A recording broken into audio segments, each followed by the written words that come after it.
იუსტიციის სახლის ბოლნისის ფილიალი და კაზრეთის საზოგადოებრივი ცენტრი დღეიდან გახსნილია. აღნიშნულ ფილიალებში 23 მარტიდან სამუშაო პროცესი მკაცრი კარანტინის გამო იყო შეჩერებული. დღეიდან კი მუშაობის ახალ პრინციპზე გადავიდნენ. დაინტერესებული პირი შენობაში შესვლას და სერვისის მიღებას მისთვის სასურველ დღეს და დროს მხოლოდ იმ შემთხვევაში შეძლებს, თუ კი ვიზიტს MyGov.gz პორტალზე დაჯავშნის. დაჯავშნა სომხურ და აზერბაიჯანულ ენებზეცაა შესაძლებელი. პროგრამას ასევე აქვს ინგლისურენოვანი ველით, შესაბამისად დაჯავშნის სერვისი უცხოენოვანი მომხმარებლისთვისაც ხელმისაწვდომი. სერვისის მისაღებად მომხმარებელმა პორტალზე MyGov.gz კალენდარში უნდა დაჯავშნოს ფილიალში ვიზიტის თარიღი, რის შემდეგაც მას მიუვა მოკლე ტექსტური შეტყობინება და მითითებულ დროსა და ადგილზე შეიძლება განაცხადის გასაკეთებლად ფილიალში ფიზიკურად მისვლა. ფილიალში მისულ პირს უნდა ეკეთოს პირბა და რის გარეშეც შენობაში არ დაიშვება, ასევე ფილიალში არ დაიშვებიან ბავშვები და სერვისის მისაღებად მოსული პირის თანხლები პირები.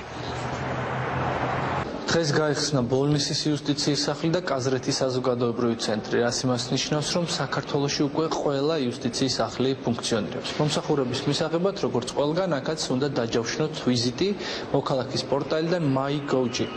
სასიამოვნო სიახლე გვაქვს, რომ დღეიდან უკვე შესაძლებელია ჯავშნის გაკეთება აზერბაიჯანულ და სომხურ ენებზეც.